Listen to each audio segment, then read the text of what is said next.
Well, good morning, everyone. I think we still have an hour before it's good afternoon. By way of introductions, my name is Thomas Pace. I am the chair of the Coalition for Adequate School Housing, and my day job is the director of facilities for San Bernardino City Unified. Hope everyone is having a good morning. Today is National Catfish Day, and there is no meaningful tie that I can make to school facilities and catfish, so I'm just going to leave it at today is National Catfish Day. Uh, we'd like to welcome our first-time attendees and new members. Please introduce yourselves in the chat box. Attendees, please know that if you're attending virtually, that you have been muted and that we ask you to utilize the chat box for questions. As a reminder, please refrain from marketing in the chat box. We currently have 6 positions open on our Legislative Advisory Committee. If you're interested in joining that committee, we are taking nominations, and you can get more information at cashnet.org/news. The submittal deadline is this Friday, the 27th. We are looking for 3 private and 3 public sector members to join the committee. Our next web shop, the TV over here is crooked, so it's giving me an interesting view, and it's just I'm chuckling as I'm looking at it. Our next web shop is Thursday, July 17th, and we're focusing on small school districts, a roadmap to project success. So if you're interested in attending, the information is there. So we're going to now have our updates from our state agencies. So I think with us, starting with the Department of Education, is John Gordon. If John Gordon is online, can you join us? Hello, Hey, John, how are you, sir? hanging in there. How are you? Not too bad. What do you have for us today? I can't wait for your update.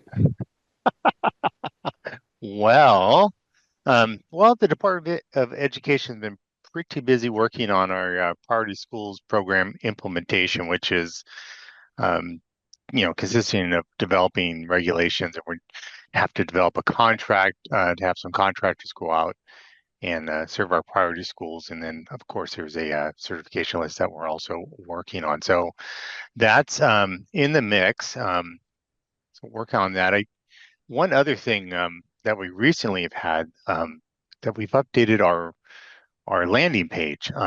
If you've tried to get on the CD website, first of all, trying to find out where the facility stuff is on the CD website is uh, a task within itself. But our landing page, I think over time, I've been here for about 20 years, has I think there's been a default in a couple different folders where anything we had that was new just got thrown into there. So um, we do have a new landing page that hopefully will help navigate folks quicker to finding the different resources that they need regarding facilities. So I could share that in the chat. It didn't really change much um, in terms of what the link is, but um, really excited about that. I want to remind folks as we're getting into here the end of June, and before we know it, it's back to school, right?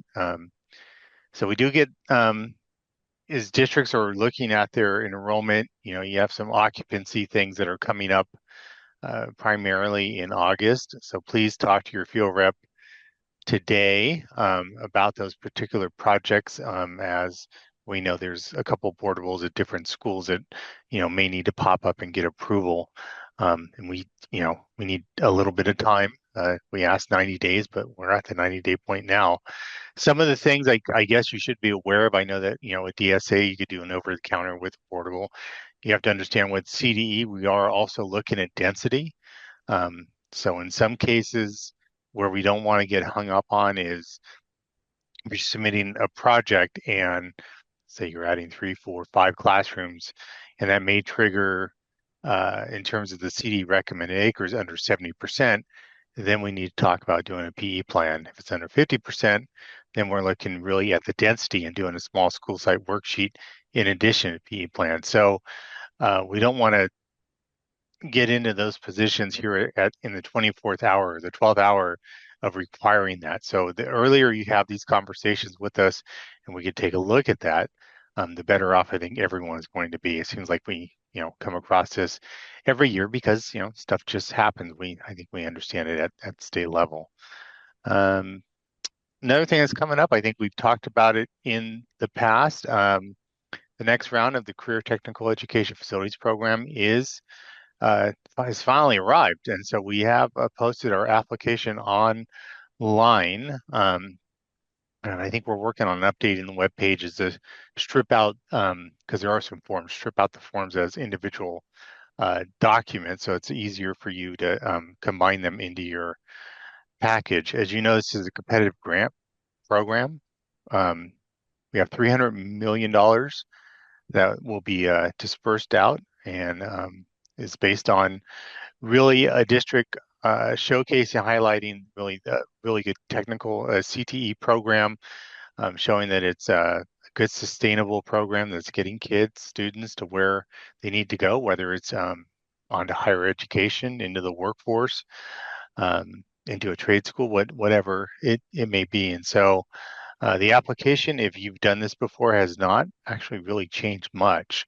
Um, you must score at least 105 points to be considered for funding. As folks who've applied before have known, it can be really hard to access funding. It's really just depending on how many applications we get in. The funding will be dispersed based on your locale, so it's urban, suburban, and rural, based on the National Center of Education Statistics, in addition to your score on the application. So December 1st is when the applications are due. We're working on a process in which you can upload those applications onto Box, our CDE box, kind of like slip it into the mail there, and trying to get here with the 21st century with getting away from paper, because in the past I think it was like 4 sets of paper applications and then mailing them in. So we're going to work on that, and we should have some instructional videos on what that looks like or how to do that, so that everyone's clear on that, because it is a different process. And I think, in Angel Dowdy is our contact if you have questions regarding CTE. So feel free to reach out to her. I could also put her name and her email address on the chat as well. With that, that's all I got for today, Tom. And John, I'm just going to remind everyone, early communication with CDE I have found to be very beneficial. Several years ago, I ran into a problem that we had at a school site regarding special education, and I called John, and he met our entire team down at the school site. He drove down and sat with us and was very patient, was very kind, and walked through different options with us. And I have to say it was very informative for us, and I got to learn a lot about John himself, and really was a problem solver. And so I'd encourage everyone to take him up on the offer of early communication, because what I found is you find very competent, kind people that just want to help. So John, appreciate you for your leadership in that area. And on the CT grants, I'm also going to mention too that if you do not get a qualifying score for funding, which I received a few of those the last time that we participated. I called CDE, and they actually send you the markups. They give you a very in-depth kind of review of how they viewed your proposal and how you can get your proposals better for the next round. And so, John, I hope you're still doing that, because we found it very beneficial, and we had to wait another priority round for our particular project. But in the end, the adjustments that we made to the application paid off, and the program has been a roaring success. So, Yeah, thank you. Yeah, we do anticipate a second filing round in 2026 for the other 300 million, because there's 600 under Prop 2. So thank you very much for the very kind words there, Tom. thank you, sir. Appreciate it. Yeah. Up next, we have an update from the Division of State Architect, and I think with us, I think we have Harlan, the Sacramento Regional Manager with the Division of State Architect. Are you on, sir? Yes. Hi, good morning. Thank you for having me. Um, I have a slide deck and I'd like to share that if possible.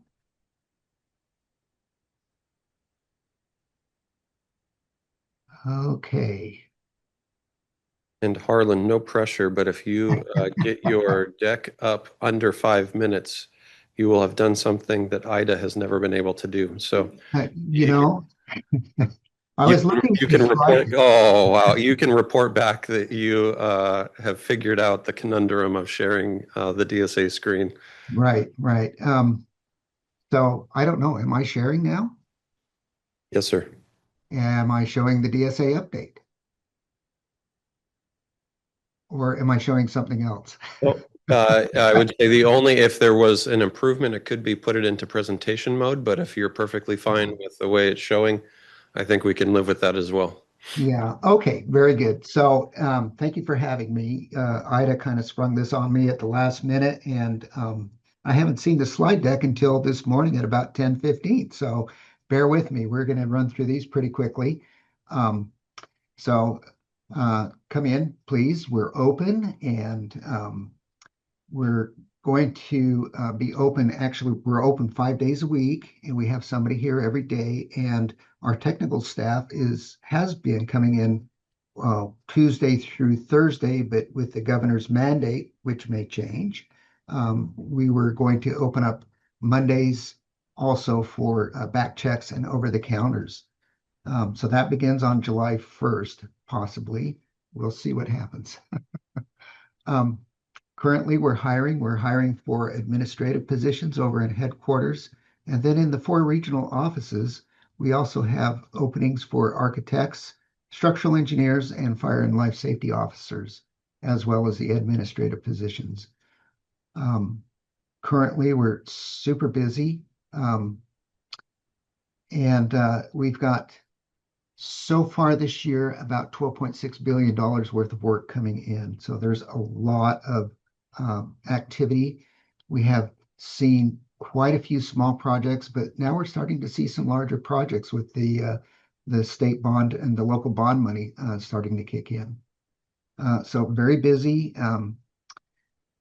For instance, right now we have 222 open applications that we're working on between the 4 offices. And that totals about $808 million worth of work. And that's just, the 6 weeks a 6 week window that we're looking at here. 2025, we've got $42 billion in state and local bonds that were passed. And so we're starting to see that work trickle in. I know our partners at CDE and OPSC are doing a phenomenal job getting projects pushed through and getting our school districts the money that they need to proceed with their projects. We do have a couple we've got a couple of things that are going to increase our workload significantly, and one of those is the reduction in fees, which I'll go over in a minute, but we also have the triennial code cycle. So we will see a bump in our workload coming up in November, mid-November through December. And typically every year we see a bump in our workload, but when we have a code cycle change, everybody wants to get their projects in before the code changes, of course, because they've been working on them for, 2, 3 years. So they want to capture that current code cycle, and then we'll start seeing the new projects under the 2025 or 20, what is it, the 2026 code? Anyway, the next code cycle starting to come in January 1st.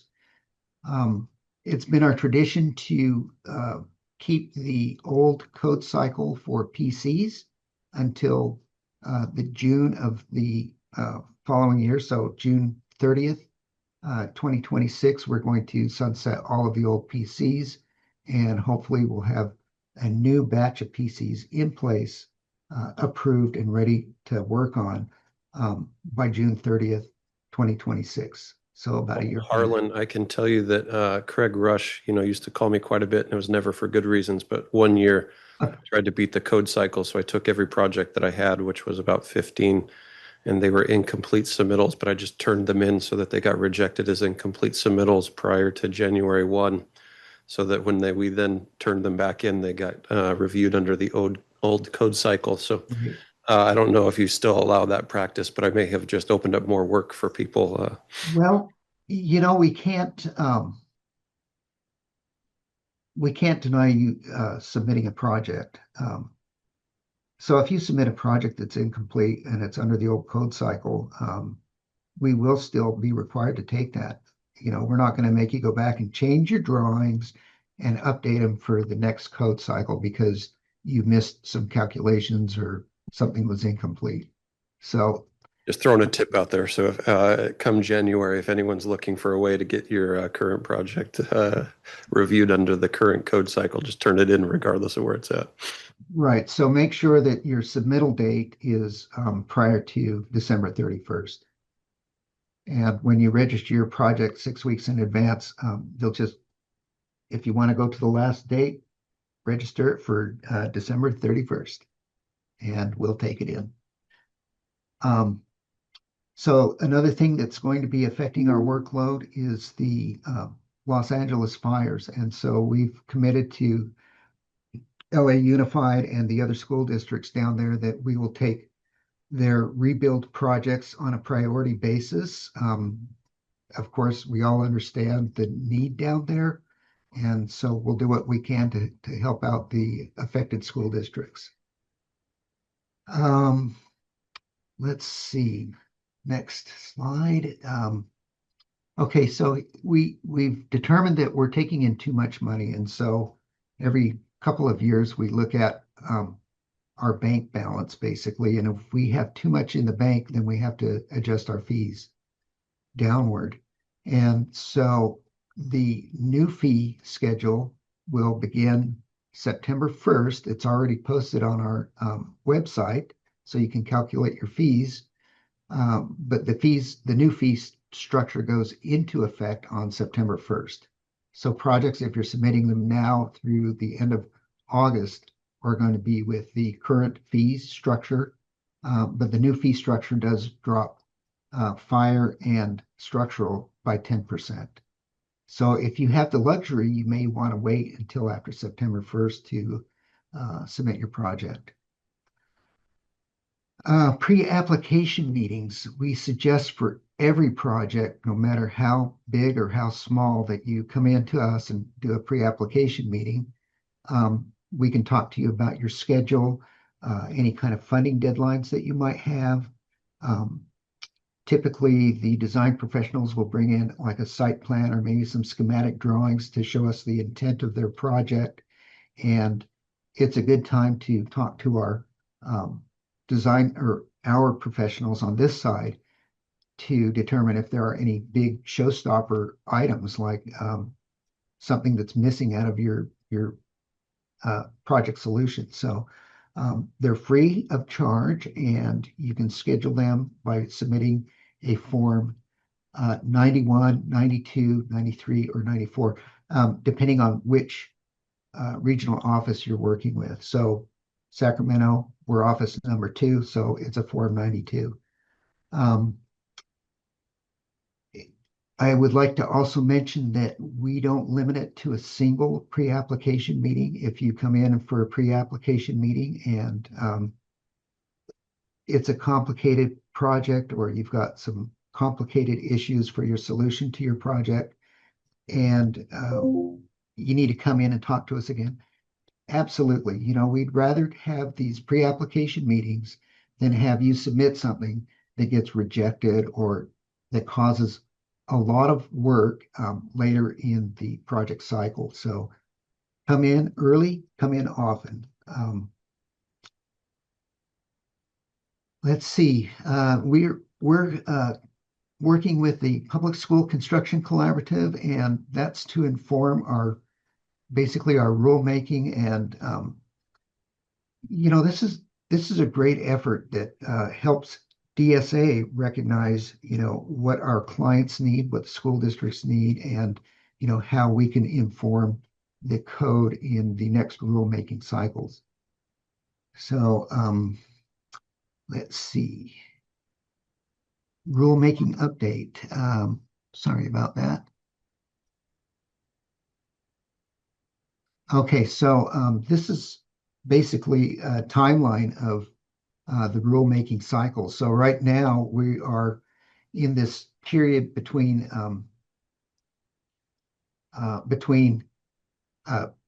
the summer of this year and December, and that's the start of the intervening cycle. And so new code language is being presented, and it will go through several meetings and commission meetings, and eventually the triennial code will be published around the 1st of January in 2027. And there are several opportunities for our stakeholders, whether they be school districts or design professionals, to chime in and inform the code side or inform the code language. Let's see. Cal Green. Everybody's talking about Cal Green and carbon reduction. And it looks like there's a workshop here on Thursday, July 10th for design professional, nonprofits, and industry and public stakeholders. So you might be interested in that. And then we also work pretty closely with the Building Standards Commission, California Energy Commission, and the California Air Resources Board. New updates, IRA 22. So historically, this has been a very difficult interpretation of regulation to follow. And we've done quite a bit of work this year in revising that. We've removed all of the footnotes, and in place of that, we have 3 appendices. And the appendices are basically for projects that are that don't need or that need review from DSA, maintenance projects, and projects that may be exempt.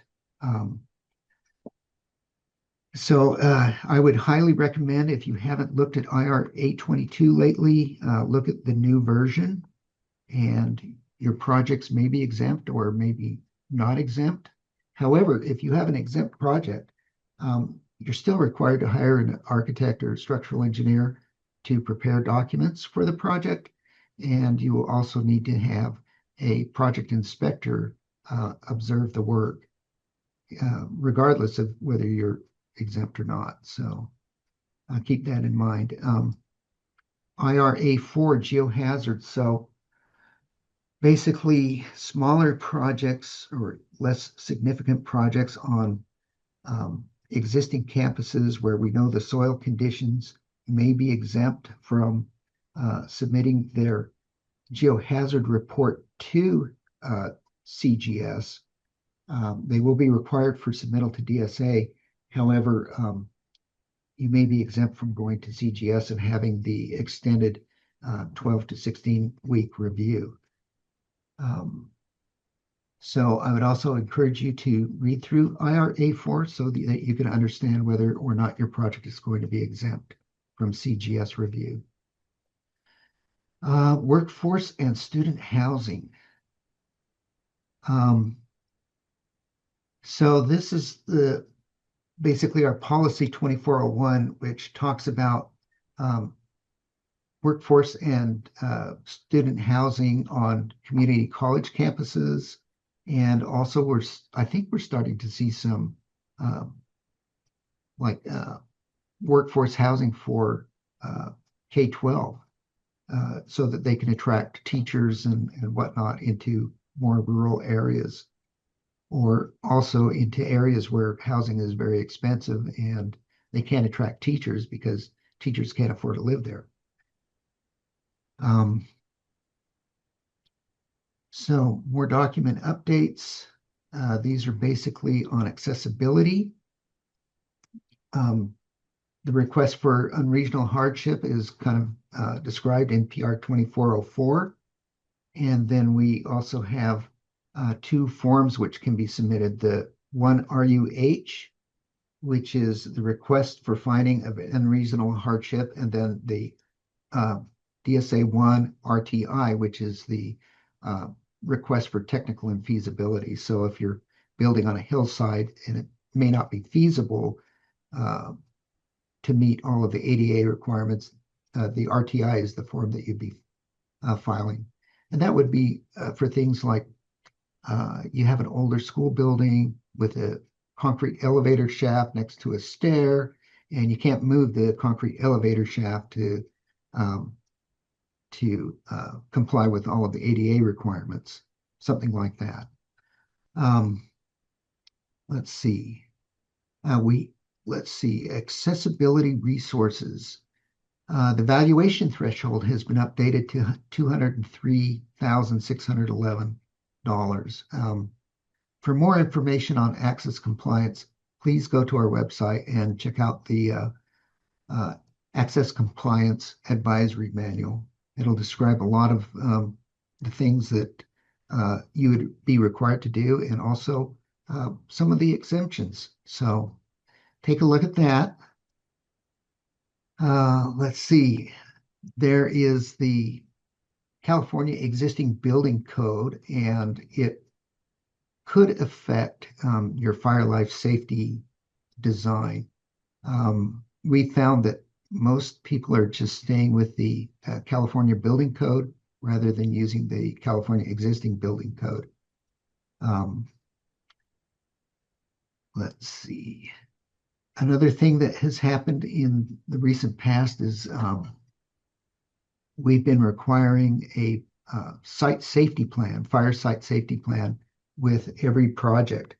And this has always been in the code, but they changed a couple of words in the code, which makes it so that DSA is required, or the local jurisdiction, whatever project you're doing, is required to submit a fire site safety plan before project approval. Well, we understand that this is typically something that's prepared by the general contractor once a contractor has been selected. And so rather than requiring it up front and having the design professional prepare this, we are requiring it at the filing of the 102 IC when we issue the building cards. And so that puts the onus back on the general contractor. Of course, the contractor is going to be determining, where the fire extinguishers are, where the first aid kit is, how the fire truck's going to get on the site, and so on. And that's really kind of out of the architect's scope of services. So submit it with your 102 IC, and we're not really going to scrutinize it or look at it very closely.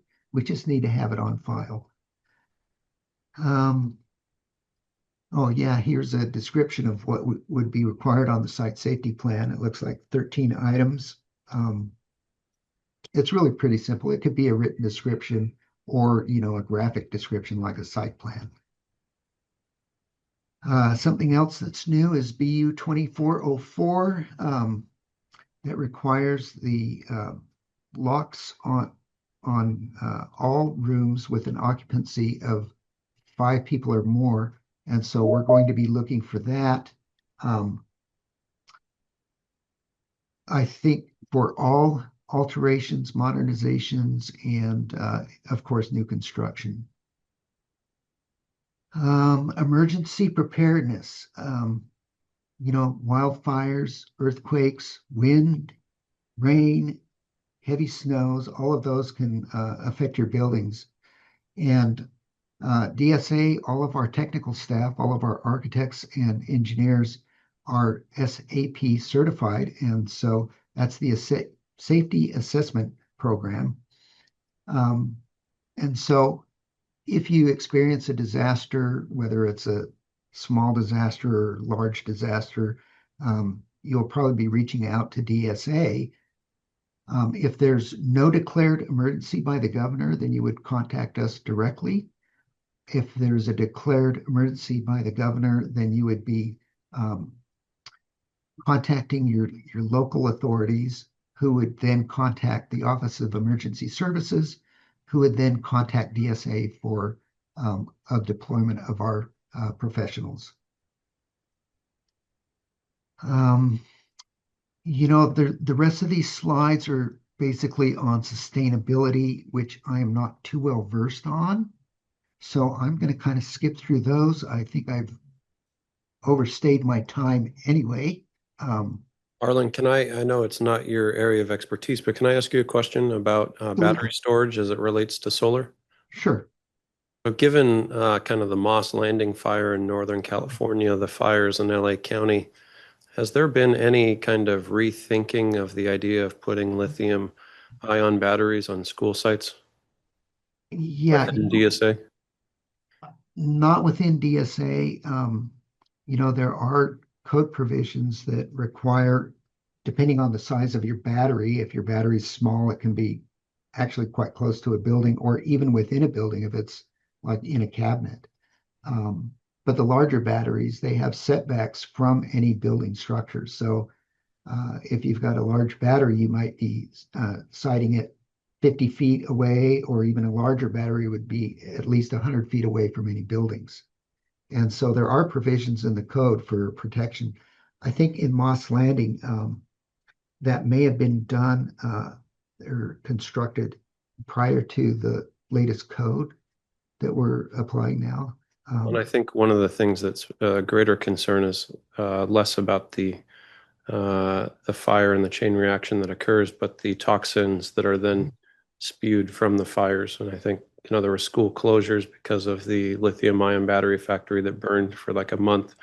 I don't know, just food for thought that given how hot they burn and the toxins that come from them, whether it's the best idea to have in schools, but probably a topic for another day. So apologize for interruption, sir. Well, no, that's fine. And that's a good thing to discuss. And that's also something that needs to be brought to like the Building Standards Commission and in development of future codes.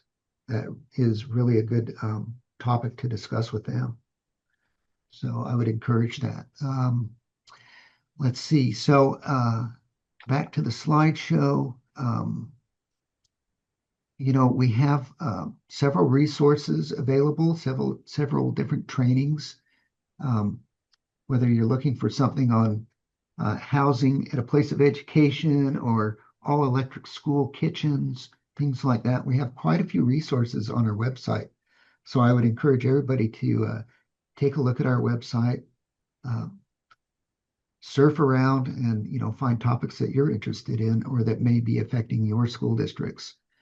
And also, I'd like to encourage you to sign up to our mailing list. And so any new bulletins that come out, new IRs, new publications, they will be sent to all of the subscribers to our mailing list. And then also we do a quarterly update listing all of the different documents that we've updated. And so please subscribe to that. And I think that's all I have. So if you have any questions, please, feel free to reach out to your regional office. Doug Humphrey down in Los Angeles, Ron LaPlante in San Diego, Chris Mullen in Oakland, and myself here in Sacramento. Thank you. And I must say on the way out that the exemptions, the revisions, is it IRA 22? Fantastic. Although after I read through all the appendices, my takeaway was nothing is exempt. But I definitely applaud the effort in cleaning that up because it is much clearer on whether it's self-permitted or requiring a permit through DSA. So I appreciate the work there. It has made my life easier. Right. And I'd like to suggest too, if you go through our documents and you find something that you don't understand or that maybe we haven't presented properly or whatever, please reach out. We're open to comments from everybody. I mean, we're trying to serve, the school community, and that's our job, is to make things reasonable and understandable for you guys. No, appreciate it, sir. Thank you. All right. Thank you. And up next, we have an OPSC update. And I think Brian Lepask is with us to discuss all things OPSC. Yes, thank you, Tom. I hope you're doing well today. I hope everybody else is too. Still morning. Good morning to everyone. We're continuing our stakeholder meeting series tomorrow. Tomorrow, we're going to be talking about, once again, the small size school district program. We've actually prepared a full set of proposed regulations for this, what I think is a really amazing new program and much needed. We're going to be presenting those tomorrow, and then and having a discussion about all that. And then we're also going to be talking about our most current update of the energy efficiency grants that are part of Prop 2 in coordination with DSA. We're going to have, I think a few DSA representatives there with us to talk about those. So we're looking forward to that. The meeting's at the normal time from 9 a.m. to noon. I believe this is our 12th stakeholder meeting now. I could be off by one on that, but I think it's our 12th meeting. We've had a lot of really great attendance. If you've seen any of them, you know that the presentation will be virtual. However, there is a room set aside in the Ziggurat building if you'd like to come down and see us in person. So all that information is on our website under the meetings tab. We look forward to seeing everybody there. Looking down the line just a little bit, our next couple of meetings are being planned for July. I think most likely they're going to be on the 10th or the 17th or the 17th. Probably both days, but we're still finalizing some of the details for those meetings. Some of the topics have been moved on to regulation track now, but we're still discussing what I just mentioned for tomorrow's small size school district and energy efficiency. And then we're also still discussing the career technical education supplemental grants, the 5-year master plan guidelines, and then not related to Prop 2, second round of mod funding, back to Prop 2 interim housing and natural disaster assistance, and then a couple of other things too that are not Prop 2 related, but just we felt like it was good timing with everything going on.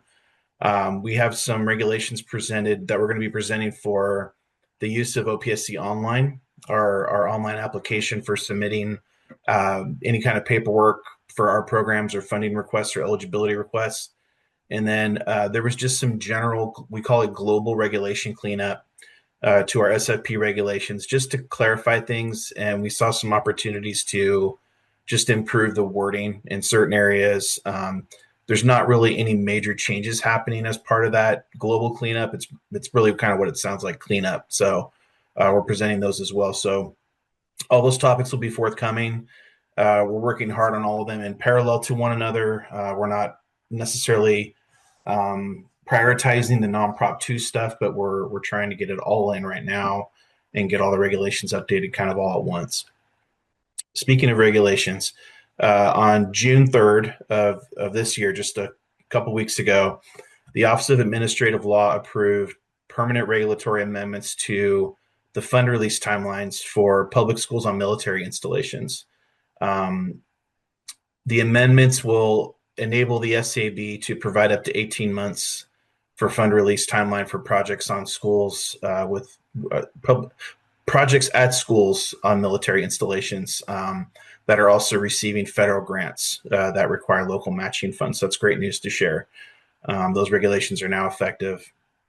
In today's SAB agenda, there's also regulations being presented for a few of the Prop 2 items that we went through the stakeholder meeting process with all of you. You'll see the regulations related to the matching share changes from Prop 2, 75 years or older building replacement grants, minimum essential facility supplemental grants, and transitional kindergarten classroom supplemental grants. Those are all going forward in today's agenda. We owe a lot of the credit for getting these regulations in place to all of you. Thank you so much for all the participation. We've had a lot of really robust discussions. We received a lot of really great feedback, and those discussions and that feedback enabled us to promulgate these new regulations. So we'd like to offer a sincere thank you for the collaboration and all the input. We really appreciate it. I personally find this process to work very efficiently. We've had a lot of really great support and a lot of really productive engagement. So this is what happens. We get great regs. Even more regulation news. The board approved emergency regulations at its March meeting of this year, March in 2025. Those were just submitted to OAL on June 10th for a few topics. One of them was changing the maximum total bonding capacity from 5 million to 15 million with $15 million with an annual adjustment as it relates to financial hardship program requests. Small school district eligibility now will be locked for up to 5 years, whereas previously it was 3 years. And then speaking of public schools on military installations, there was changes to modernization eligibility that ages those buildings up in 10 years versus the standard 20 or 25 years for other schools.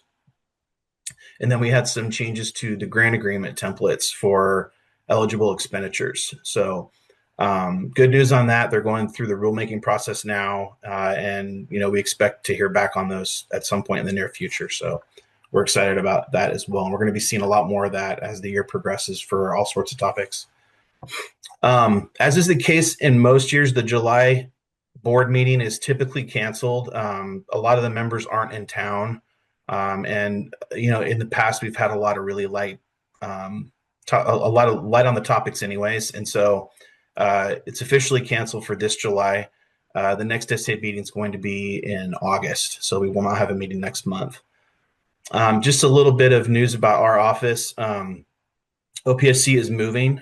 We recently have been preparing to go back into the office starting next week, 4 days per week, to make room for everyone. We didn't have enough room for everyone in our old location on the 4th floor. We're moving down to the 3rd floor on the ziggurat building. It's on the same side of the building as it was on the 4th floor, kind of that, I guess it's the north side that faces the I Street Bridge and the CalSTRS building. We're still on that side of the building, and we occupy the whole half of that side of that floor now. So on top of our daily workload, it's been a hectic few weeks. On top of our daily workload, all the elevated priority for Prop 2 items, a bunch of other stuff, we had to pile on a physical move on top of everything. So it's been very challenging. We did get it mostly done. Today is the day that many of the bigger pieces of furniture are being moved, and consequently, I'm not down there with you today. I'm actually working from home today because there's so much going on in the office. I don't even know if I'd have a place to sit today.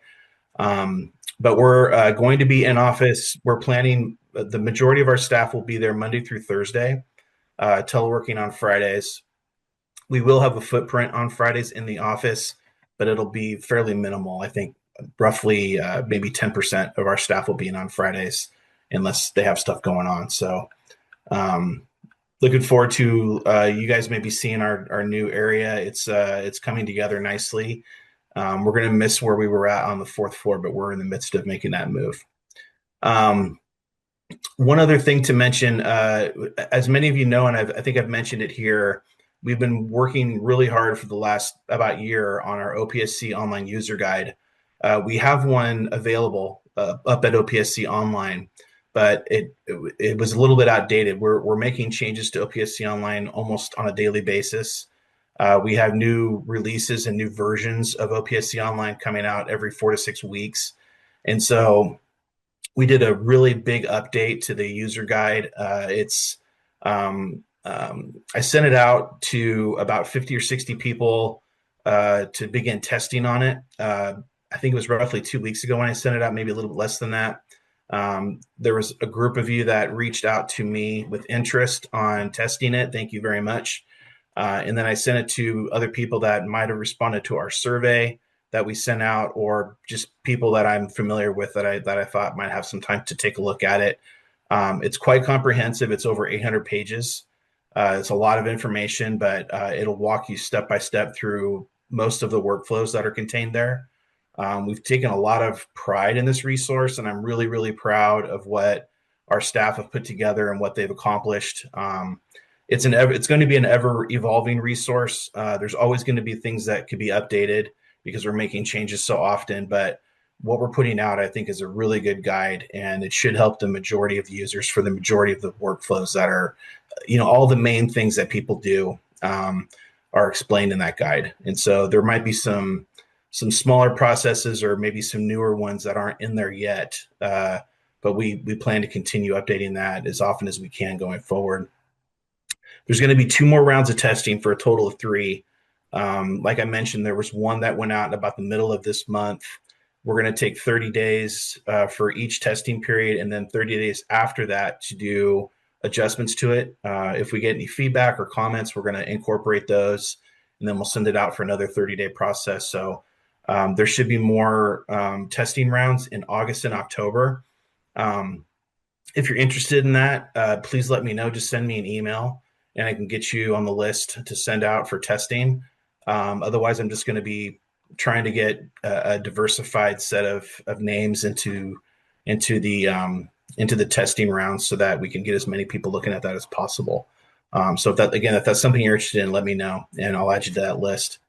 Lastly, as we get closer to getting regulations ready for Prop 2 topics, we're going to be shifting our focus to resource building. So later this year, early next year, we anticipate several trainings and informational meetings related to all the Prop 2 stuff that we're doing right now and all those regulations that are going to be going through the rulemaking process. So we're looking forward to that in the not so distant future and hope that that will provide all of you some support as you're going through these new programs and looking at all the new grants that we have from Prop 2. So with that, I hope everybody's doing well. I look forward to seeing you all again soon, and I can answer any questions you might have.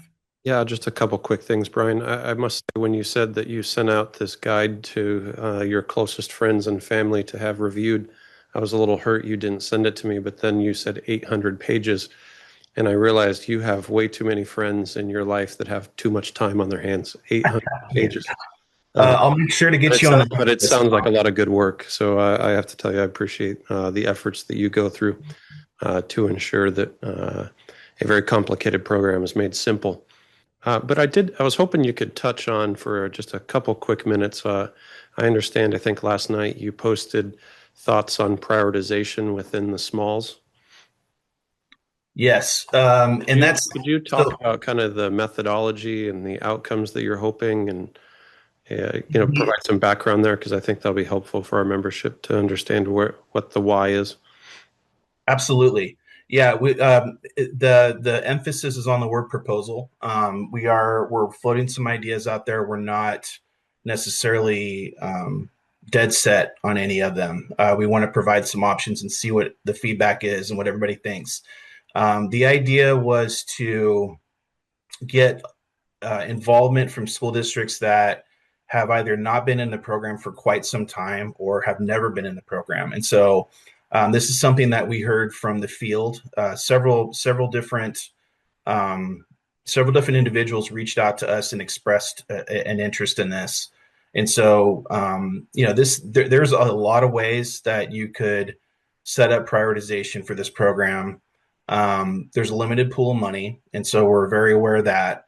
And we're trying to do everything we can to make it as equitable as possible to the districts that need it the most. That's really what our goal is. And so, again, there's going to be a lot of opinion. There's a lot of different options you could take on how to accomplish that. But that's what we're hoping to do, is put out some options, get a discussion going, and see what works the best and what our stakeholders think would be the most equitable approach to that. So we're not necessarily recommending anything in particular. We're just trying to get some feelers out there to see what people think. I think what isn't the first rule of public policy that there's winners and losers. So I think you're kind of in a situation where, someone's going to benefit and someone's going to potentially lose out. The only thought I had is that if you're a small school district that's further along in the process than many others in design, that potentially you may not get funded given the way that it's laid out. So just for consideration there, if someone has done their homework, has started all the necessary processes, they could potentially be a loser in that situation.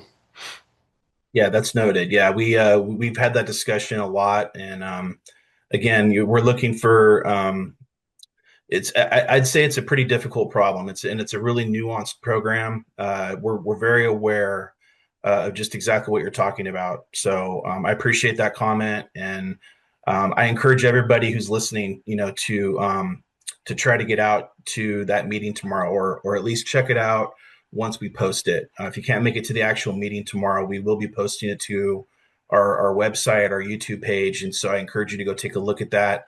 Take a look at the written materials, and if you have comments, please reach out to us. We would love to hear from you. But I think, the essence of the program, I love the idea of encouraging school districts and rural communities that haven't participated in the program to participate. So it's a worthwhile endeavor and a challenge that I know you're up for. And if you could say hi to Michael for me, I'd appreciate it. I will do that. I will do that. I see one quick question in the chat about the unused site letters. I don't think those have been sent out yet, but I will follow up on that for you, Ms. Bailey. I appreciate you, sir, and have a good afternoon. Thank you. You too. Up next, we're going to hear from our legislative advocates. And so we're going to turn it over to Nancy Espinosa Charez for an update.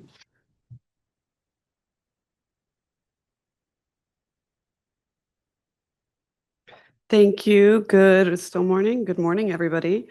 So we have a few updates. The legislature has been busy. First off, AB 503, our cash-sponsored bill to reestablish the authorization for school districts to collect fees for the repair, refurbishment, and restoration of our facilities that are used by members of the public pursuant to the Civic Center Act, is almost to the governor's desk. It is on the Senate floor. It could be acted on as soon as tomorrow morning. And we expect a positive outcome from there. When it gets to the governor's desk, you're going to see from us a call for letters. So last push for this one, asking the governor to please sign the bill and to do so as quickly as possible. I believe he has a 10 or 12-day window at this point to act. So we should know pretty soon. And because this is an urgency bill, when the governor signs it, it becomes law immediately, as opposed to typically what happens is you have to wait until January 1st of the following year. So relief is close. We're almost there for those of you who are concerned about not being able to collect these fees. Let's see. The other big thing that's been happening is, of course, the development of the California state budget. So you may recall that on June 13th, the legislature passed a bill, the main budget bill, before the state deadline to pass a state budget. However, that really was comprised of an agreement between the Senate and the Assembly. So it was passed and sent to the governor, but what was still pending was a final three-party negotiation, and that is what has just been unveiled. So yesterday morning, SB 102 was put into print. This is a budget bill junior, as it's called. This is the three-party agreement, the final agreement on the state budget for next year.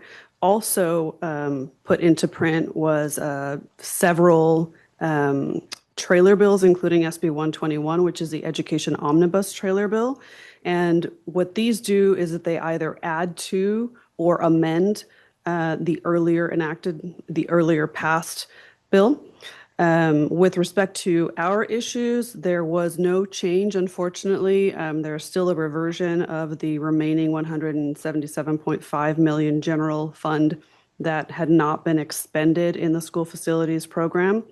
It still retains the SB 937 cleanup that you may recall from earlier in the year. There was a reference to the lease purchase program. They're pointing it to the 5-year master plan requirement in Prop 2. That's really just kind of a technical cleanup. Kitchen infrastructure and training program. This is one that has changed through the various proposals. And there was a change between the legislative version and the final version, so between SB 101 and SB 102 here. The good news is that there is still funding for another round, because you may recall the legislative analyst had said, they didn't think that now was the right time. So there is still some funding here. And it's structured a little bit differently. So it's come down a little bit from what the legislature had, and it's structured differently. But there's one-time funding and there's some breakouts for training and things of that nature. We are still analyzing some of the policy changes that are included, like some CEQA changes. I believe it's SB 102 incorporates components of SB 607, Mr. Wiener's bigger CEQA bill.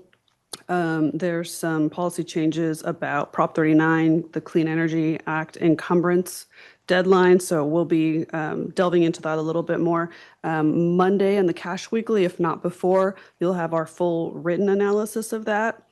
where we stand now and next steps, this budget bill junior and all of these trailer bills that are already in print are eligible to be voted on Friday morning, and that's what we expect to happen. Both houses to vote, send those bills to the governor. That is also the day that is the deadline for the governor to act on the bill that they sent him originally, SB 101. So all of that could happen on Friday, or maybe the signatures will happen over the weekend, but we expect that to happen pretty quickly. There are a few areas of next year's budget that still need to be settled that don't really affect us, but some major policy areas nonetheless. Housing, some labor agreements with major unions, things like that are still kind of pending. And that is all I have for cash, and I will pass it to my colleague, Rebecca.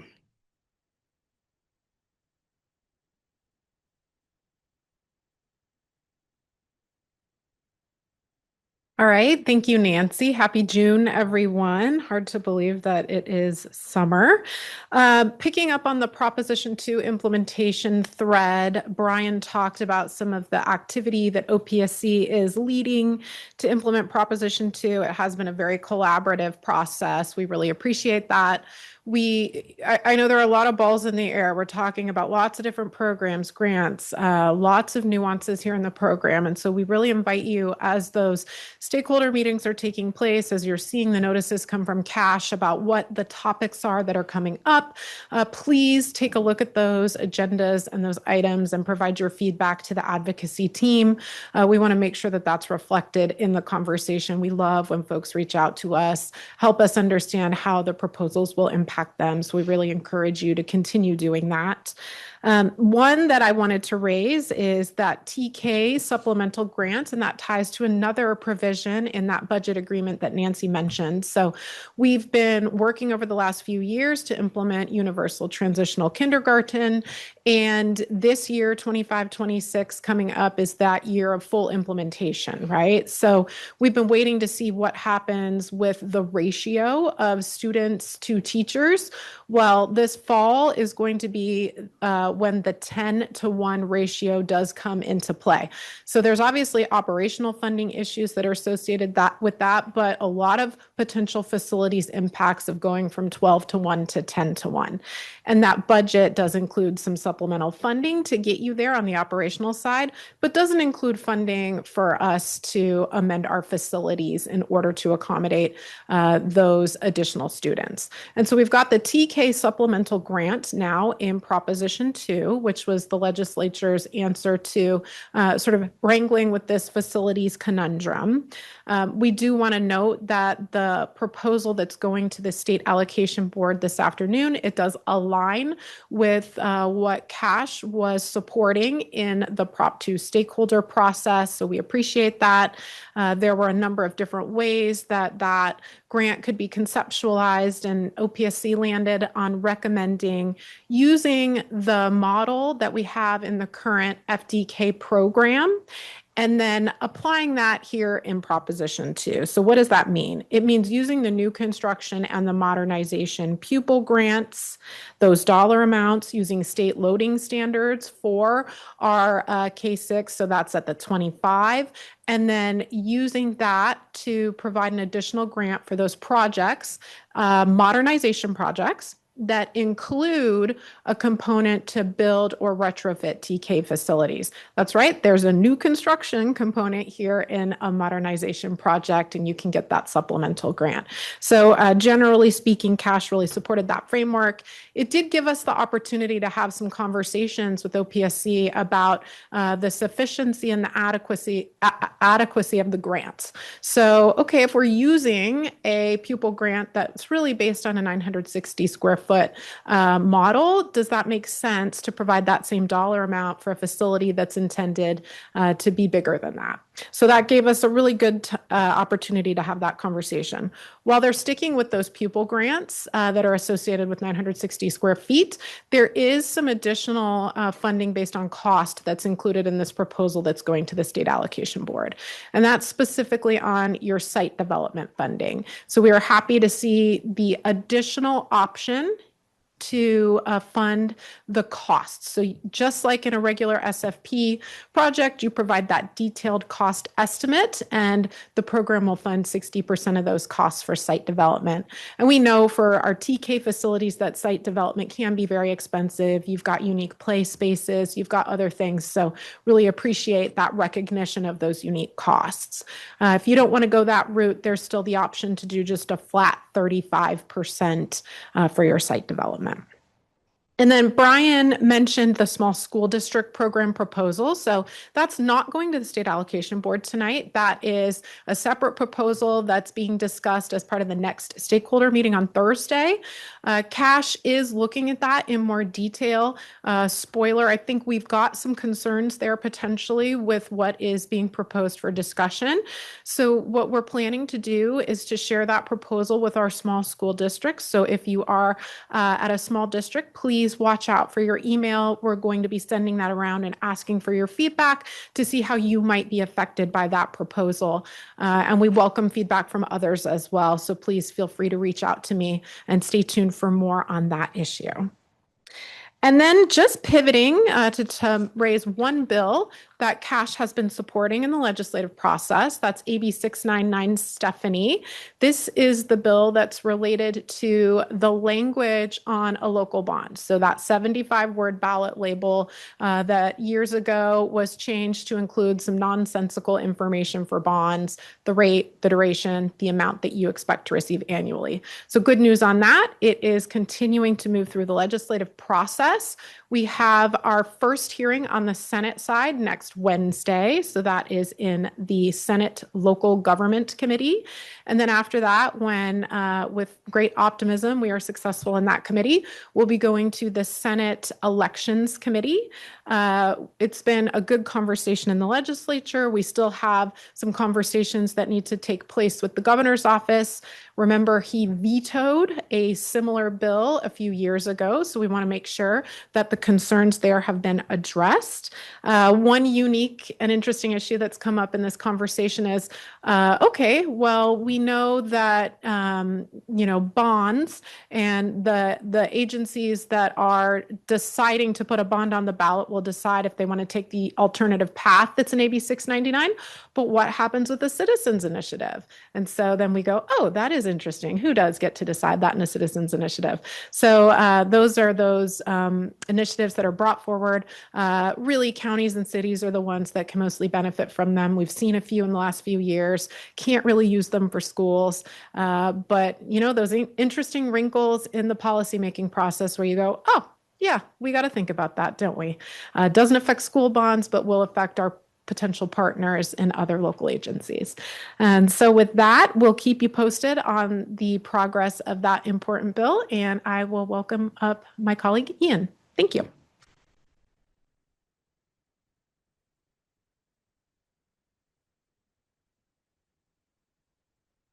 Thank you, Rebecca and Nancy.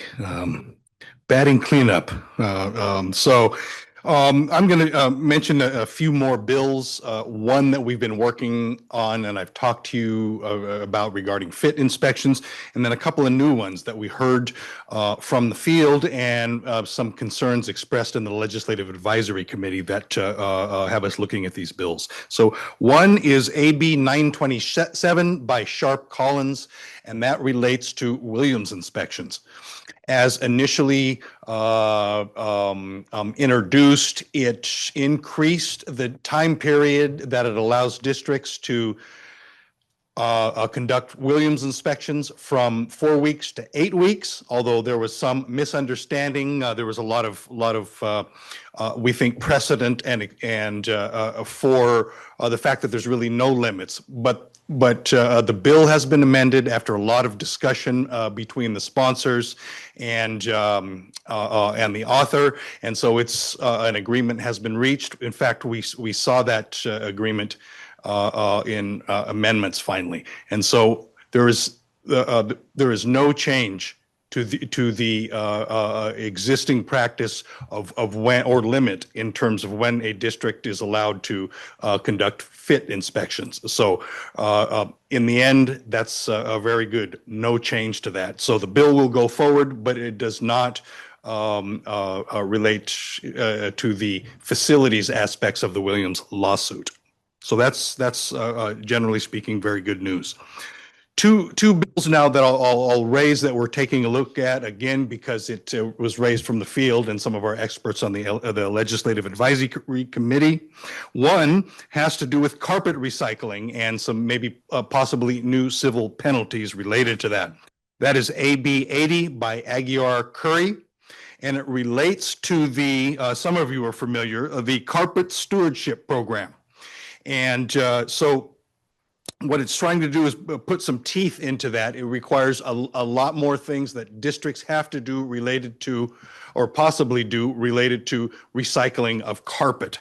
So one of those, of course, is a $25,000 civil penalty for intentional violations. And so that's what's got some folks concerned about that. So typically this is a bill that is kind of related to industry and environmental concerns. So we typically don't enter into those types of policy questions. But we're hearing a lot from the field, basically saying, how is this going to affect M&O and facilities more broadly? So we're looking at it through that vantage point. The other one is AB 1111 by Soria, and that relates to the federal requirement to implement the EV white fleet, which is coming up this year. What this bill would do is for districts under 2,500.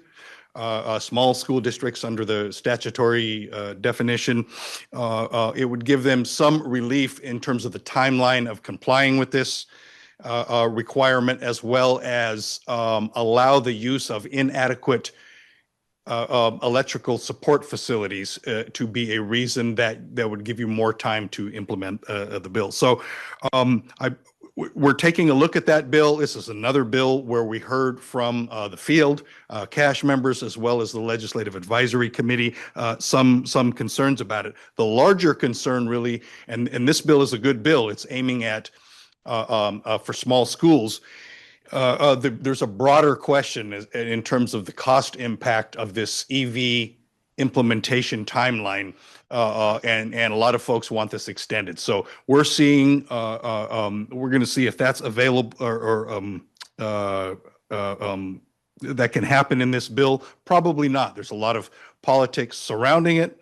But this is an issue that whatever happens with this bill will probably continue to be an issue where some of our CASH members are really helping us out by giving us projections or projected cost impacts of this.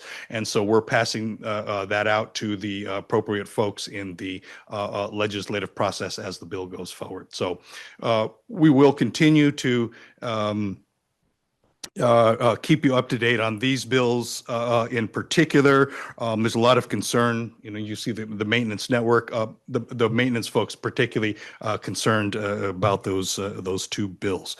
I'm just going to real quickly just jump right into the federal CFN, Cash Federal Network, very, very quick. We are scheduling our trip back to DC in the fall. We don't have a date yet, but we're working with the chairs, and we hope you will consider being part of that. One of the things we're doing in particular in terms of policy is what happens to the clean energy tax credits and so on that are part of the big congressional bill and so on. It's not looking good, but there are some efforts to save pieces of that. So we're looking to ways to support that as well. So with that, I'm going to turn it back over to Tom, and thank you very much.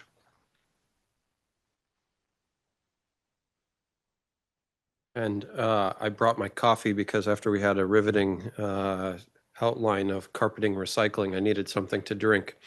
Up next, I think we bounced around a little bit. Nancy, correct me if I'm wrong, but I think you're back up for an update on School Energy Coalition.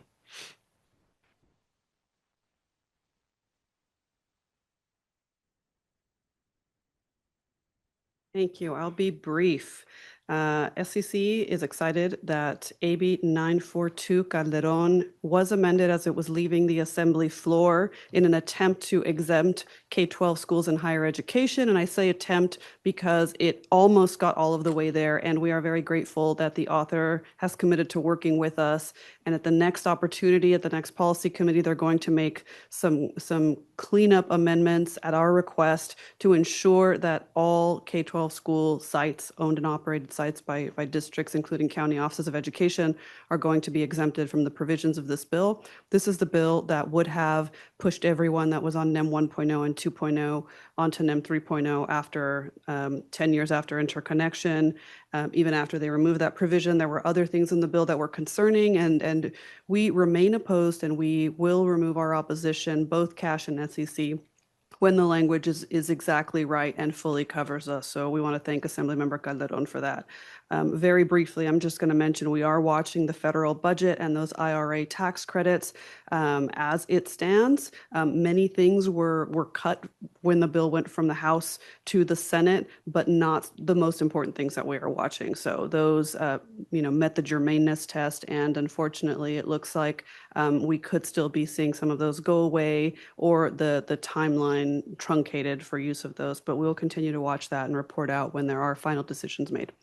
And that is all I have for SEC.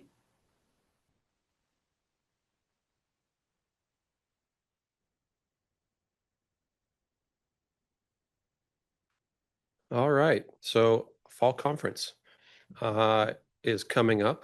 We're advertising now, given the success of our annual conference and how quickly rooms and spots at our annual conference sold. So start your planning now. It's at a new location. We're going to be at the Hyatt Regency in Irvine. And it is October 15th through the 17th. The pre-conference is on the 15th, and the fall conference will be 16th and 17th. So we look forward to seeing you at our new venue in Irvine. Let's see. Our annual conference, we're returning to Sacramento. We were in Palm Springs last year. We're going to be in Sacramento for the next 2 years. Quick update there. I would like to thank everyone who turned in proposals for the annual conference, for our workshops, and for the different educational offerings. We're currently reviewing those, and we're going to be getting back to the submissioners on the success of those proposals. We received over several hundred, so be patient with us, and we're excited for the interest in the annual conference. Let's see. Job exchange and people's choice. You can see that there are several openings. I'm going to highlight Riverside as it's close to San Bernardino. I know the director of facilities in Riverside. If you're looking to work with a dynamic individual, Tim is looking for qualified people. And all the way through the state from Elk Grove, Arcadia, and Chico. So if you're looking for a job, there are several openings. And with that, our next Cash Day will be held virtually Wednesday, July 23rd from 11 to 12:15. Look forward to seeing you all then. And with that, we're going to adjourn the meeting. Thank you very much.